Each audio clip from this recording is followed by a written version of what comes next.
On today's episode of What's Going On with Shipping, price cap. What price cap? I'm your host, Sal Mercogliano, with my finest Vladimir Putin impersonation. Yes, that's the extent of it. No worries. I'm not taking my shirt off, so don't worry about that. So the International Protection and Indemnity Clubs went before the British Parliament the other day and said that the price cap on Russian oil is no longer working.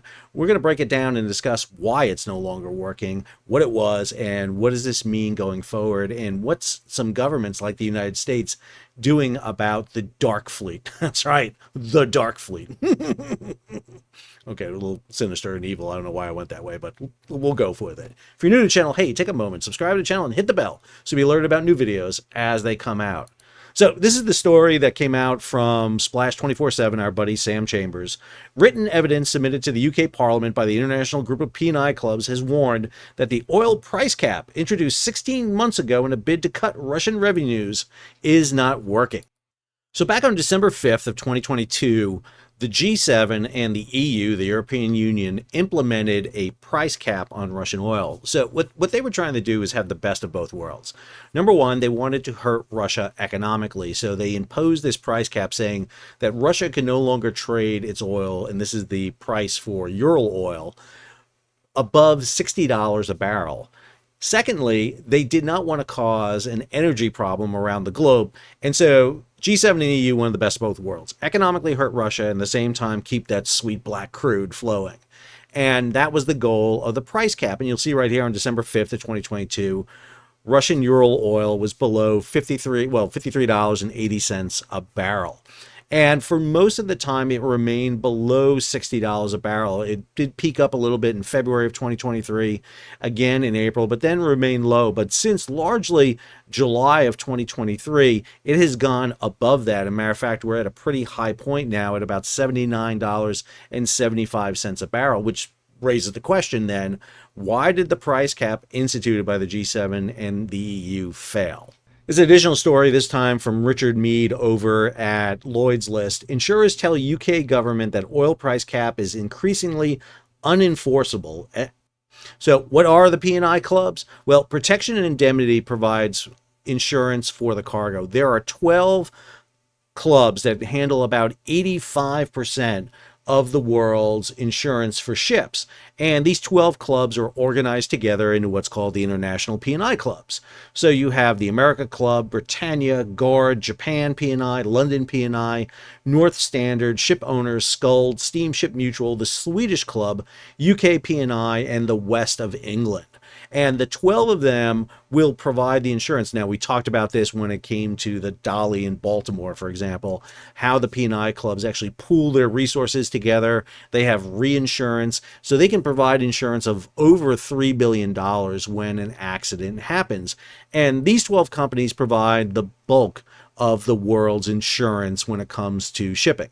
So this is a testimony today issued by the International Group of P&I Clubs, and particularly they answered this first question: whether financial sanctions instituted by the UK and Russia are complete and effective in terms of the entities that have been designated and the entities which have to comply with the rules. I want to look at the last two paragraphs in that answer.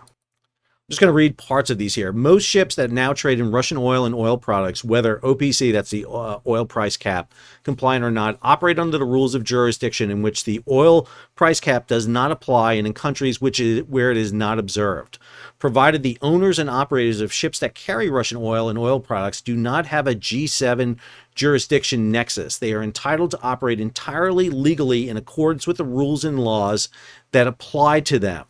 What that means is you have this system in place where you have to have a ship registered, and most of ships around the world are registered in open registries, largely Panama, Liberia, and the Marshall Islands. At the same time, you have to have insurance. Most of that is done through the P&I clubs, those 12 P&I clubs I listed. And most of them operate in companies that are headquartered or at least have some responsibility in the G7 EU countries.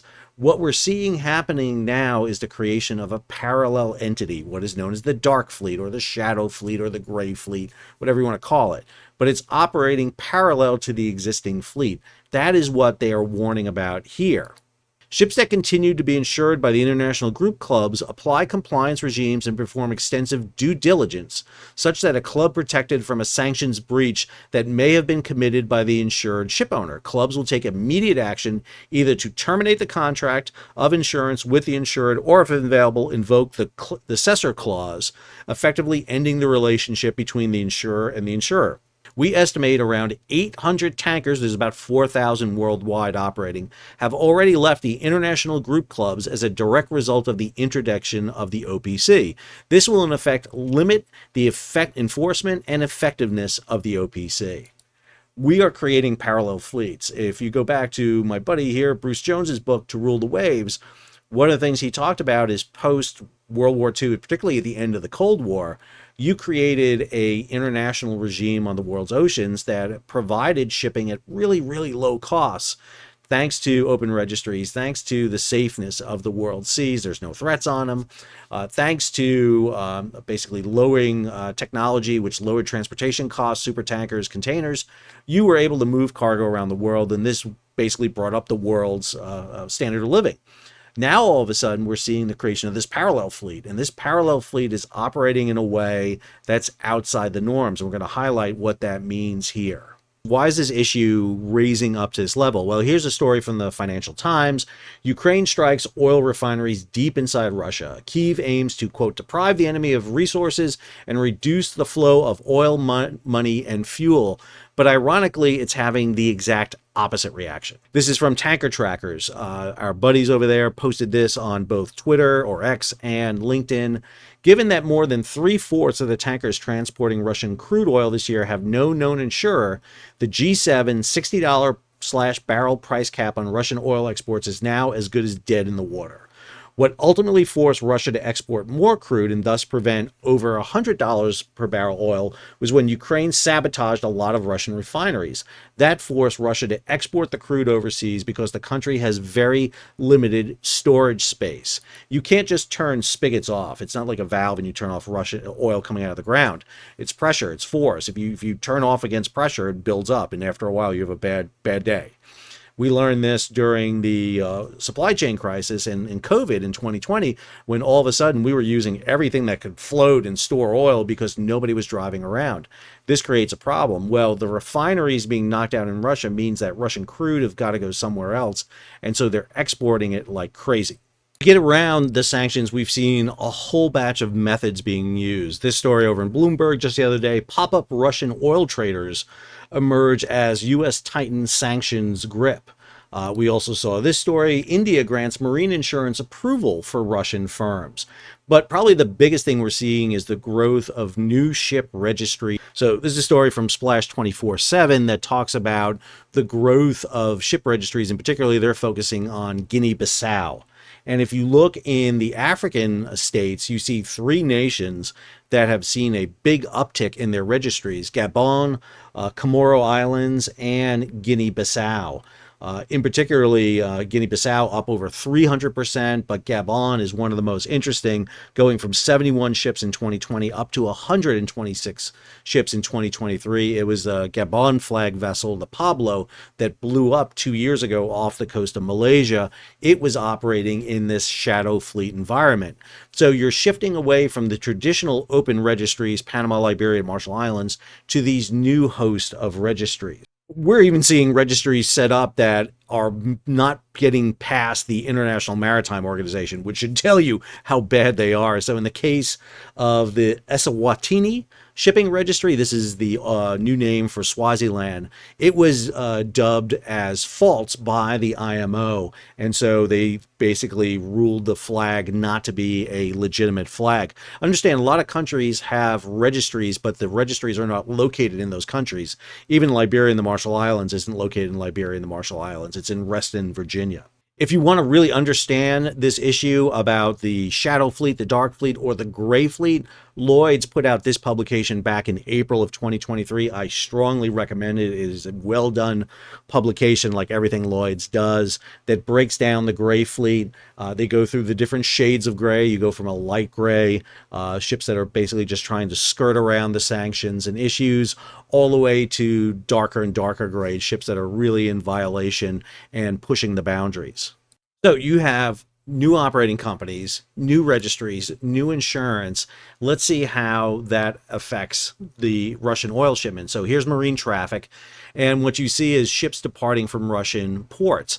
And Russia is divided up. You have the Pacific area here. So you have Pacific tankers coming out of Vladivostok and Siberia, largely heading over here to China. You have tankers coming out of the Black Sea through the Turkish Straits over here to a ship-to-ship transfer facility off the coast of Greece. You have ships coming out of the Baltic through the Danish Straits and then heading to a ship-to-ship transfer site off of Spain largely. And from both the Baltic and the Black Sea, those tankers are heading through the Med and then through the Suez Canal, through the Red Sea, past our friends the Houthi, into the Gulf of Aden, and then heading to Iran, to India, and over to China, where that oil is being refined into diesel fuel and then being sold back to the G7 and EU countries, because once you refine it, it's all clean oil or clean fuel, and you can sell it. And then we have ships coming out of the Arctic here. But this gives you an idea of how Russia is using this to their advantage. They are not only selling oil above the $60 price cap, they're creating a parallel fleet, and they are using the sea lanes that are being denied to Europe and Asian countries and the US because they don't care about the Houthi, and they're able to run past there, even though their ships have been hit. They just don't care. They're willing to take those risks. It demonstrates the success that Russia is having. Now, this became the subject of a hearing today in the House Armed Services Committee when Representative Austin Scott from Georgia asked the chairman of the Joint Chiefs of Staff, what is the U.S. military doing to prepare to deal with this dark fleet? General Brown, what is the impact on the battle space when sanctions are not enforced? Well, not being an economist, but being a warfighter, and I think the key part I would highlight to you is the access to capability on either side, and that can determine the outcome of a military conflict. The quantity and the quality of the weapons that your opponent has because of the money they have. Is that a safe answer? That's a fair statement. That's my concern with the sanctions not being enforced, not just by the Biden administration, but by our European partners as well. Do you have the necessary authorities to take military action against the shadow fleet of vessels that's illegally transporting Russian oil and funding Vladimir Putin's war? That is not something that we are, from an authority standpoint, that we are, as a military, focused on right now. I mean, we've been focused on supporting Ukraine, and we work closely with the interagency on how we identify to address.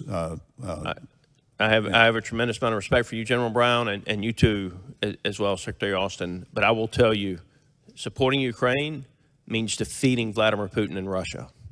And if we're going to defeat Vladimir Putin in Russia, then we have to do two things. One is we have to enforce the sanctions so that his economy will fail and he cannot continue to reconstitute his military and build the weapons that he is and supply the weapons that he is.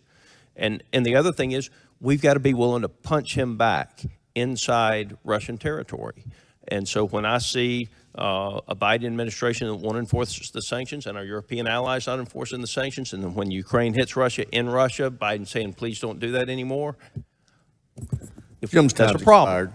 So what I take away from that discussion between Representative Scott and the chairman of the Joint Chiefs is that the U.S. military is not preparing to really enforce sanctions. It's not something that's on their radar. Matter of fact, one of the things that General Scott said before that was he's not an economist, he's a warfighter. However, I think that misses one of the big issues. If the U.S. policy, along with the G7 and the EU, is to economically hurt Russia because of their invasion of Ukraine, then you have to be prepared to use policies like economic coercion and sanctions and blockades to do that. The U.S. military should have a plan somewhere that in case they need to, that they can, block the Baltic Sea, block the Black Sea, block the Pacific outlets from Vladivostok so Russian tankers cannot move oil. That seems to be a viable strategy going forward. This is part of the, again, militarization of the oceans that we're seeing. Once again, go back to my buddy Bruce Jones and his book To Rule the Waves.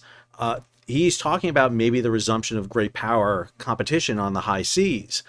We are seeing right now that the Russians are taking advantage of this situation. They've created a parallel fleet through registries insurance. They're sailing through waters that are closed to other nations from around the world due to the Houthis, and they are making money on this. And again, we have to stop looking at I'm a warfighter type elements and start looking at the big holistic shipping environment out there, because this is the element that needs to be done. We need, you know, what the chairman of the Joint Chiefs of Staff needs, along with the combatant commanders, is besides knowledgeable people in their intelligence on different groups and militaries, we really need economists and people who understand aspects, particularly that of shipping, so that they can make better decisions. Because right now, the Russians have gotten around the G7 EU price cap, and they're making money over it, and they're not being hurt at all. I hope you enjoyed today's episode. If you did, hey, take a moment, subscribe to the channel, and hit the bell so you'll be alerted about new videos as they come out. Leave a comment, share it across social media, give it a big thumbs up, and if you can, support the page. Why should you support the page? Well, obviously, I need impression lessons. They're terrible. They're not good. Maybe I need a Russian-English dictionary of some kind. I don't know. I just need something. But if you want to help me with that, then you can hit that super thanks button down below, or head on over to Patreon and become a monthly or yearly subscriber. Until our next episode, das vidanya. That means aloha in Russian.